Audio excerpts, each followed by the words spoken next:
Hi ಸ್ನೇಹಿತರೆ, ಎಲ್ರಿಗೂ ಕೂಡ ನಮಸ್ಕಾರ. ಎಲ್ಲಿಗೆ ಈ ಥರ ಓಡ್ತಾ ಇದ್ದೇನೆ ಅಂತ ಅಂದ್ಕೊಂಡ್ರೆ, ಈ ದಿನ ನಾನು ನಮ್ಮ ಕರ್ನಾಟಕದಲ್ಲಿರ್ತಕ್ಕಂತಹ ಉತ್ತರ ಕನ್ನಡ ಜಿಲ್ಲೆಯಲ್ಲಿರ್ತಕ್ಕಂತಹ ಒಂದು ಪ್ರವಾಸಿ ಸ್ಥಾನಕ್ಕೆ ನಾನು ನಿಮ್ಮೆಲ್ಲರನ್ನು ಕರ್ಕೊಂಡು ಬಂದಿದ್ದೀನಿ. ತಮ್ಮೆಲ್ಲರಿಗೂ ಕೂಡ ಪ್ರೀತಿಯ ಸುಸ್ವಾಗತ.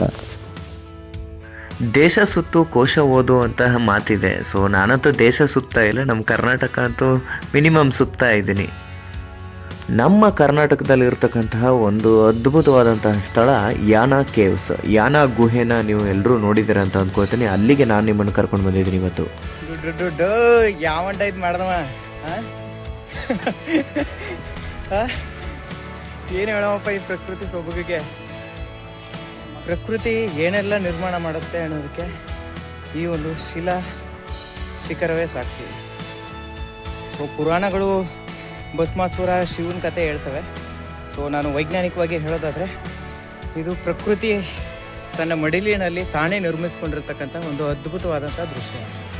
ಹೇಗಿದೆ?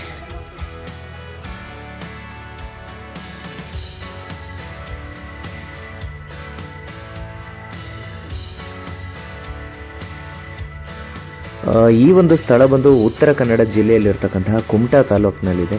ಈ ಒಂದು ಶಿಖರವನ್ನು ನಾವು ಭೈರವೇಶ್ವರ ಶಿಖರ ಅಂತ ಕರಿತೀವಿ. ಸೊ ಇಲ್ಲಿ 2 ಕಲ್ಲು ಏಕಶಿಲೆಯಿಂದ ನಿರ್ಮಾಣಗೊಂಡಿರತಕ್ಕಂಥದ್ದು.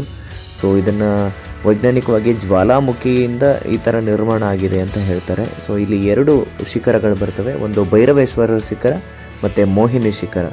ನೋಡೋದಕ್ಕಂತೂ ತುಂಬ ಅದ್ಭುತವಾಗಿದೆ ಗುರು.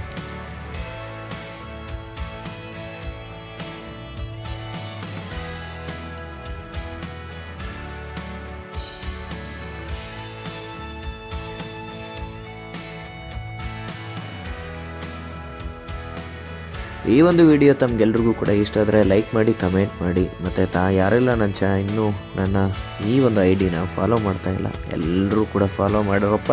ಗೌತಮ್ ಗುಂಡ್ಲುಪೇಟೆ. ಎಲ್ರಿಗೂ ಕೂಡ ಥ್ಯಾಂಕ್ ಯು ಸೋ ಮಚ್. ಮುಂದೆ ಸಿಗೋಣ ಮತ್ತೊಂದು ವಿಡಿಯೋ ಮೂಲಕ. ಟಾಟಾ, ಬಾಯ್ ಬಾಯ್.